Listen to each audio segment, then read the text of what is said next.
Assalamualaikum warahmatullahi wabarakatuh. Perkenalkan, nama saya Dinda Siti Yunita. Di sini saya akan menjelaskan sedikit materi mengenai laporan analisis keuangan.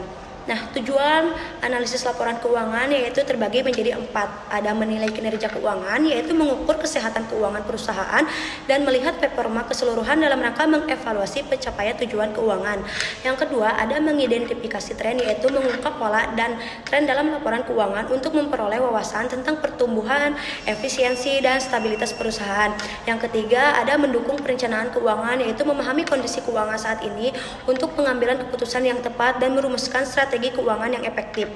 Yang keempat, ada membantu pemangku kepentingan, yaitu memberikan informasi kepentingan kepada investor, kreditor, dan pihak terkait lainnya sehingga mereka dapat mengevaluasi risiko dan potensi pengembalian.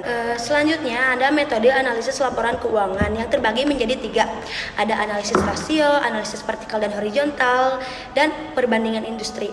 Analisis rasio menggunakan rasio keuangan untuk mengukur kinerja perusahaan dalam berbagai aspek seperti profitabilitas, likuiditas, dan penggunaan aset. Sedangkan analisis vertikal dan horizontal menggunakan analisis vertikal untuk membandingkan komponen individu dalam laporan keuangan dari tahun ke tahun, dan analisis horizontal untuk membandingkan item dalam laporan keuangan dalam satu periode. Yang ketiga, ada perbandingan instruksi, yaitu melakukan perbandingan kinerja keuangan perusahaan dengan rata-rata industri untuk mengidentifikasi posisi relatif dan keunggulan kompetitif. Selanjutnya adalah analisis rasio keuangan. Analisis rasio keuangan yaitu ada rasio profitabilitas, yang artinya mengukur kemampuan perusahaan untuk menghasilkan keuntungan dalam hubungannya dengan penjualan dan modal yang diinvestasikan. Ada rasio likuiditas, yaitu menilai kemampuan perusahaan untuk memenuhi kewajiban jangka pendeknya dengan menggunakan aset lancar. Dan rasio turnover aset, yaitu mengukur efisiensi dalam penggunaan aset perusahaan untuk menghasilkan penjualan dan pendapatan. Nah, analisis vertikal dan horizontal yaitu adalah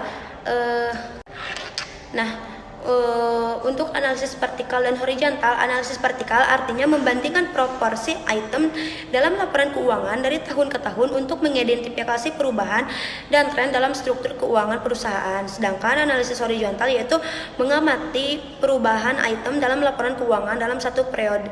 Misalnya membandingkan pertumbuhan penjualan tahun ini dengan tahun yang lalu, dan dampak terhadap keputusan dengan informasi yang diperoleh dari analisis vertikal dan horizontal. Manajemen dapat membuat keputusan yang lebih baik untuk memperbaiki performa, mengatasi masalah, atau mengambil peluang yang baru. Penggunaan analisis laporan keuangan dalam pengambilan keputusan terbagi menjadi 4, yaitu evaluasi investasi, yang artinya menggunakan laporan keuangan untuk mengidentifikasi peluang investasi yang menguntungkan dan menilai risiko yang terkait.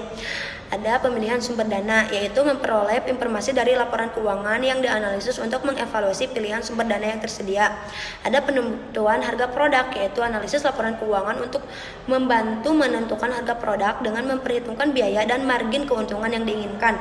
Ada strategi pertumbuhan, yaitu analisis laporan keuangan dapat membantu merancang strategi bisnis dan memilih langkah pertumbuhan yang tepat.